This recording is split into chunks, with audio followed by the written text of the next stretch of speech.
Assalamualaikum warahmatullahi wabarakatuh. Selamat sore Sobat Ipos, kembali bersama saya Randy Niko Ramanda, jurnalis Banjarmasin Pos.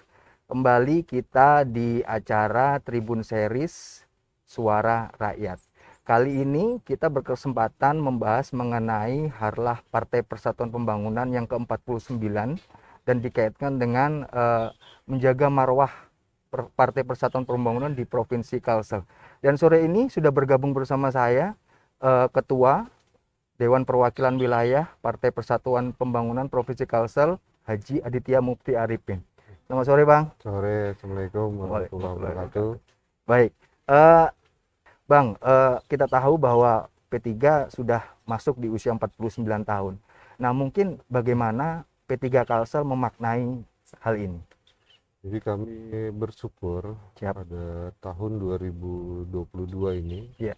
P3 sudah berusia di 49 tahun begitu. Baik. Jadi merupakan partai yang tertua. Oke. Dan mudah-mudahan P3 ini selalu ada untuk bisa mengabdi, bisa melayani, dan bisa memperjuangkan kesejahteraan masyarakat. Baik. Gitu. Dan mudah-mudahan dengan adanya P3 agamis dari seperti ideologi yang dianut oleh P3 ini bisa terus berjalan. Baik. Dan bisa meningkatkan kesejahteraan masyarakat secara lahir dan batin. Baik, kalau melihat kita lihat bahwa bicara P3 di Provinsi Kalsel tentu tidak bisa mengelakkan bahwa tradisi perolehan suara P3 di beberapa dekade terakhir terbilang tidak kecil gitu. Bahkan beberapa kadernya menduduki jabatan struktural gitu. Nah, mungkin ada nggak target dari Pian secara pribadi untuk kedepannya akan seperti apa? Melihat ini akan menjelang tahun-tahun politik di 2024. Memang kalau kita melihat perolehan suara P3 secara nasional, secara provinsi dan lokal kita begitu di Kalimantan Selatan, memang raihan suara ini agak fluktuatif. Kadang naik, kadang turun, kadang juga stuck, begitu, ada di beberapa daerah begitu. Dan kedepannya memang kita menargetkan setiap dapil minimal 1 kursi. Oke. Minimalnya. Minimal 1 kursi. Nah, ini dalam rangka penguatan dan dalam perjuangan organisasi, perjuangan ideologi, sehingga memang ada beberapa daerah yang harus kita target begitu di Kalimantan Selatan. Jadi pada tahun 2019 ini suara secara nasional turun. Termasuk juga di Kalimantan Selatan, walaupun di beberapa daerah masih ada yang stuck, ada yang bertahan gitu. Jadi di Banjarmasin contoh kita sedang turun. Di Banjarbaru kemarin ada kenaikan sekitar 1.300 suara. Luar biasa. Di Kabupaten Banjar ada penurunan juga, walaupun kursi tidak ada penurunan. Baik. Di Tanah Laut kita ada penurunan suara dan penurunan kursi dari 3 menjadi 2. Di Tanah Bumbu juga turun dari 2 menjadi 1. Baik. Di Kota Baru ada penurunan suara tetapi kursinya tetap bertahan, dapat tempat begitu, dan masih menduduki jabatan di wakil ketua di DPRD. Di Batola juga kita ada penurunan, HSS, HST, ini ada penurunan, HSU ada penurunan, jumlah kursi tetap. Baik. Di Tabalong juga stuck begitu. Baik. Nah, kalau untuk mungkin memasuki harlah yang ke ini, apakah ada arahan-arahan khusus dari DPP khusus untuk menaikkan performa dari P3 atau malah kayak gimana? Arahan-arahan seperti apa? Jadi arahan dari DPP bahwa kami harus mengembalikan marwah partai ini. Dengan cara mengembalikan pusi dari partai P3 ini. Jadi P3 ini kan terdiri dari 4 pusi. Ada NU, ada Tarbiyah Indonesia, ada Syarikat Islam, ada PRT. Nah, ini harus kita kembalikan lagi. Fungsinya. Jadi dulu kenapa P3 sangat kuat? Iya. Karena memang didukung sepenuhnya oleh NU, didukung sepenuhnya oleh Syarikat Islam. Baik. Didukung sepenuhnya dari Tarbiyah Islam. Gitu. Nah, ini harus dikembalikan lagi. Nah, itu pesan dari pusat agar kita bisa mengembalikan lagi marwah dan giroh-giroh tersebut. Tapi sudah secara internal sudah ada pembicaraan dengan NU, Tarbiyah, baik organisasi-organisasi itu seperti yang sudah terjalin seperti apa? Memang secara organisasi, jadi organisasi-organisasi Islam ini sekarang kan independen. Iya. Secara independen, tetapi untuk personalnya tidak independen. Nah, itu dia. Gitu.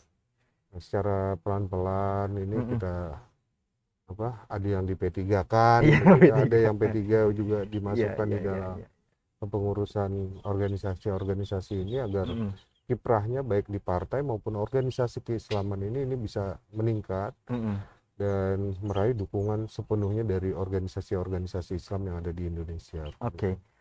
Selain 4 organisasi tadi yang menjadi target dari DPP, apakah mungkin ada organisasi di luar itu yang kemudian bisa dirangkul dan akan memperbesar suara P3 atau? Secara umum ya begitu, karena memang ya organisasi-organisasi ini kan banyak memiliki massa. Paling tidak kita bisa mengakomodir, bisa mengayomi dari organisasi-organisasi lain ini, baik agar mereka bisa berkiprah, bisa menunjang, bisa menopang, bisa mendukung P3 agar menjadi lebih besar ke depannya. Tapi dengan cara ya politik yang sopan, yang santun, dan penuh etika. Baik. Kalau kita melihat target-target yang sudah ditetapkan oleh DPW ke seluruh daerah, respon dari teman-teman di daerah seperti apa? Responnya bagus dan semangatnya juga bagus begitu. Apalagi hari ini P3 diwarnai dengan anak-anak milenial yang cukup banyak. Oh gitu ya. Luar biasa. Jadi kalau dulu P3 ini ada pakem yang mengatakan bahwa ini partai orang tua. Iya, dulu. Tapi hari ini ya kita juga harus mengikuti perkembangan zaman, perkembangan teknologi dan lain-lain. Makanya dari itu kita lebih banyak anak muda yang masuk dalam P3. Contoh Sekbel P3 sekarang muda. Beberapa sekretaris di cabang juga banyak yang dari kalangan milenial. Iya. Nah, walaupun kita juga tidak meninggalkan kultur dan budaya dari yang tua. Baik. Kalau berarti ada sedikit trik dan perubahan wajah dari P3 untuk menyongsong jelang tahun politik di 2024. Nah, selain itu, selain anak muda, mungkin ada trik-trik lain lah atau terobosan dari Bang Aditya untuk P3 ke depan. Jadi kalau secara pribadi begitu saya belum, kami masih bersiap untuk verifikasi partai dan lain-lain dalam menuju 2024 ini. Tapi secara nasional kita sudah meng-hire misalnya dari lembaga survei. Ini khusus untuk survei P3 ini seberapa elektabilitasnya, penerimaan khusus di Kalsel itu lain-lain. Se-Indonesia, Nah ini sudah dilaksanakan. Terus juga kita di pusat juga mengadakan smart branding begitu. Tentunya dengan menggunakan pihak konsultan juga. Jadi tidak orang dalam aja mengerjakan, tetapi orang luar juga melakukan smart branding dan sub campaign untuk P3 begitu. Baik. Kalau kita bicara bahwa P3 adalah partai tradisional yang kalau khusus di Kalsel kan memunculkan tokoh-tokoh besar ya. Kecuali kita bicara Kiai Haji Idham Khalid, kemudian Haji Rudi Arifin yang kemudian ya beliau adalah Abah Pian gitu. Nah mungkin apakah tokoh-tokoh besar ini jadi beban atau malah jadi motivasi secara pribadi? Secara pribadi kadang kita membawa nama besar ini agak gitu berat ya, begitu. Tetapi juga di faktor lain juga ini menjadi penyemangat bagi kami. Baik. Jadi kalau kita merasa bahwa pendahulu kita ini bisa, kenapa kita enggak gitu? Nah, itu dia. Seharusnya kalau mereka bisa, ya kita juga harus bisa. Harusnya bisa. Dan bahkan seharusnya kita bisa lebih baik dari mereka. Betul. Nah ini selalu kami sampaikan juga pada saat rapat-rapat baik di tingkat provinsi, cabang. Bagaimana kita mengkader bukan hanya dengan cara yang baik, tetapi juga menghasilkan kader yang terbaik. Nah. Gitu. Itu yang paling penting. Dan alhamdulillah di Kalsel seperti kepala daerah ini ada 3. Saat ini ada di Banjarbaru sendiri, saya begitu. Terus ada juga di Balangan, Pak Abdul Hadi. Beliau kemarin ketua DPC dan sekarang wakil ketua di DPW P3. terus ada wakil ketua di DPW Pak Husairi di Hulu Sungai Utara. Hulu Sungai Utara. Artinya memang akan sudah ya mencukupi lah keunggulan kalau 3. Apakah kemudian ke depannya akan diperbanyak lagi, akan memunculkan kader-kader baru untuk calon kepala daerah? Ya kalau kita inginnya begitu, Mas. Amin. Dan mudah-mudahan terwujud. Tapi yang jelas bagaimana kita menghasilkan kader yang baik dan terbaik ini. Baik. Jadi mudah-mudahan kami bisa melaksanakannya begitu, buat pengkaderannya bagus dan menghasilkan kader yang terbaik, agar dalam pengabdian dan pelayanan kepada masyarakat ini benar-benar maksimal. Jadi jangan sampai kita sudah ada pengalaman ada kader yang tertangkap oleh KPK karena melakukan hal-hal yang tidak sesuai dengan aturan, etika dan lain-lain. Nah ini jangan sampai ada lagi. Baik. Kalau bicara P3 Kalsel itu kan nggak bisa lepas dari sosok Abah Haji Rudi Arifin. Beliau adalah orang tua, nah panutan juga. Mungkin untuk menjaga marwah P3 Kalsel ke depan, apakah sudah ada pembicaraan atau ada arahan-arahan dari beliau? Seperti apa, Bang? Jadi pada saat ini kami masih fokus terhadap konsolidasi partai. Jadi kami baru saja melaksanakan muscap se-Kalimantan Selatan untuk pemilihan ketua beserta seluruh pengurus di kabupaten kota se-Kalimantan Selatan. Terus juga beberapa waktu sebelumnya kita mengadakan muswil begitu, musyawarah wilayah untuk pemilihan ketua DPW dan seluruh pengurus di wilayah begitu. Nah, yang ada ini pesan dari pusat begitu. Oh gitu. Jadi pusat ya pertama tadi mengakomodir anak-anak muda, terus juga memberikan tempat yang banyak untuk kalangan perempuan, begitu, minimal 30% itu harus terpenuhi. Terus juga kalau bisa kita memberikan tempat untuk saudara-saudara kita yang difabel atau penderita disabilitas. Nah ini semuanya sudah terkonsep.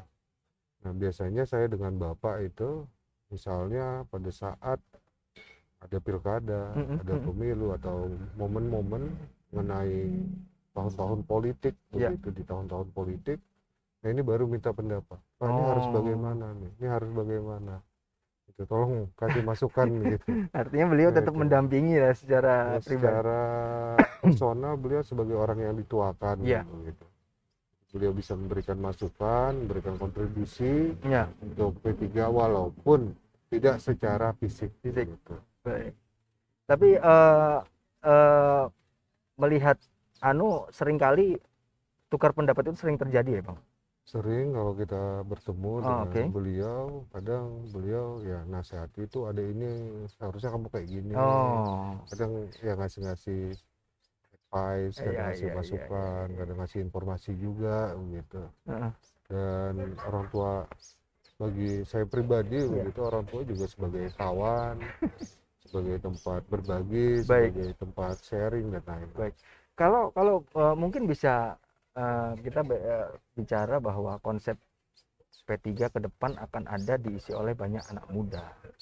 Nah mungkin proses itu akan seperti apa, atau ada sedikit bocoran Bang terkait prosesnya seperti apa? Apakah kader-kadernya memang akan muda semua atau peremajaan itu terjadi di struktural saja atau bagaimana? Jadi sebenarnya kader yang muda begitu tidak hanya di kader, tapi juga kita banyak melihat kader-kader muda yang berkiprah di lingkungan masyarakat. Baik. Kadang kalau wah ini kita lihat nih bagus begitu, ini kita dekati. Dekati apakah mau bergabung, kita tawari apa. Kalau ada keinginan untuk bergabung maka kita berikan tempat begitu. Dan banyaknya orang muda ini memang ya regenerasi ini berjalan gitu. Mau tidak mau karena yang muda sekarang waktunya begitu. Ya ini harus kita rangkul, kita harus berikan tempat yang layak agar mereka bisa berkreasi, berinovasi di partai ini dan bisa mengabdi ujungnya untuk masyarakat. Baik. Kalau bicara kehadiran anak muda ini apakah bukan jadi sebuah saingan baru bagi kader-kader tua yang sebenarnya sudah memiliki basis massa yang loyal gitu? Jadi seharusnya yang tua jangan berpikir hal tersebut ya? Begitu. Malah ini seharusnya menjadi salah satu motivasi bagi yang tua. Ini kalau yang muda aja bisa, saya yang tua harus banyak pengalaman, ya kan? Makan asam garamnya lebih banyak, pengalaman lebih banyak, jauh. Ya saya harus lebih dari mereka. Harusnya yang tua lebih semangat lagi. Jadi mereka bukan saingan. Bukan saingan, malah bisa jadi teman sebenarnya atau malah jadi lagi.